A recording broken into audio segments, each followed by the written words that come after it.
सद्गुरु माता सुदीक्षा जी महाराज ने कहा कि सेवा में शुद्ध और समर्पित भाव होता है। सेवा में स्वार्थ या किसी लाभ की कामना जुड़ जाती है तो वह सेवा नहीं रहती। सेवा का उद्देश्य दूसरों के प्रति प्रेम और समर्पण प्रकट करना है, न कि किसी को प्रभावित करना। सेवा के दौरान चालाकियों और स्वार्थ को रोककर इसे ईमानदारी से करना ही सच्ची सेवा है। समालखा हल्दाना बॉर्डर स्थित निरंकारी आध्यात्मिक स्थल पर आयोजित 3 दिवसीय समागम में श्रद्धालुओं को सद्गुरु माता ने मंगलकारी प्रवचनों की रसधारा प्रवाहित की। सद्गुरु माता ने कहा कि हम अक्सर अपने विचारों और आदतों में सीमित रहते हैं। इसे उदाहरण द्वारा समझाया गया, जैसे पानी के स्रोतों को देखकर किसी का दृष्टिकोण ग्लास, बाल्टी, तालाब या समुद्र तक सीमित हो सकता है। इसी तरह हमें अपने जीवन में सोच और समझ का विस्तार करना है। कुएं के मेंढक की तरह अपनी सीमित सोच को सच्चाई मान लेने से जीवन का वास्तविक स्वरूप छूट सकता है। सद्गुरु माता जी ने आगे कहा कि हम अक्सर अपने विचारों और आदतों में सीमित रहते हैं।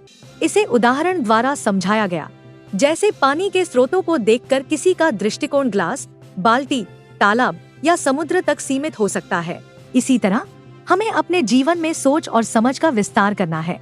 कुएं के मेंढक की भांति अपनी सीमित सोच को सच्चाई मान लेने से जीवन का वास्तविक और विशाल स्वरूप छूट सकता है। निरंकारी राजपिता रमित ने अपने विचारों में कहा कि 77वें समागम में भाग लेना संतों और श्रद्धालुओं के लिए अनोखा अवसर है। यह समागम जीवन को गहराई और विस्तार प्रदान करता है। सद्गुरु की कृपा और शिक्षाओं ने मानव अस्तित्व को असीम और गौरवशाली बना दिया है। सच्चा स्वार्थ अपने अस्तित्व को पहचानने में है। सद्गुरु सिखाते हैं कि जीवन का अर्थ समझने के लिए हमें अपने स्वार्थ से परे जाकर मानवता की सेवा करनी है। सद्गुरु समझाते हैं कि भक्ति केवल साधन नहीं बल्कि साध्य है। जब भक्ति जीवन का केंद्र बन जाती है तो सांसारिक सुख गौण हो जाते हैं। सद्गुरु द्वारा प्रदत्त आध्यात्मिकता हमारी सोच, हमारी दृष्टि, हमारे प्रेम, सेवा, समर्पण, करुणा व अन्य दिव्य गुणों का विस्तार करती है।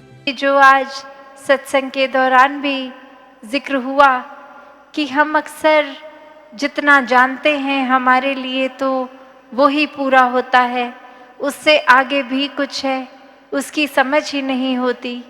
जैसे सत्संग में आज उदाहरण देखा कि एक पानी का ग्लास अगर जिसने सिर्फ देखा है उससे ज़्यादा कुछ नहीं, उसके लिए वो ही बहुत है। जिसने बाल्टी देख ली उसके लिए वो ही बहुत है। जिसने स्विमिंग पूल फिर देखा उसके लिए वो बहुत पानी है।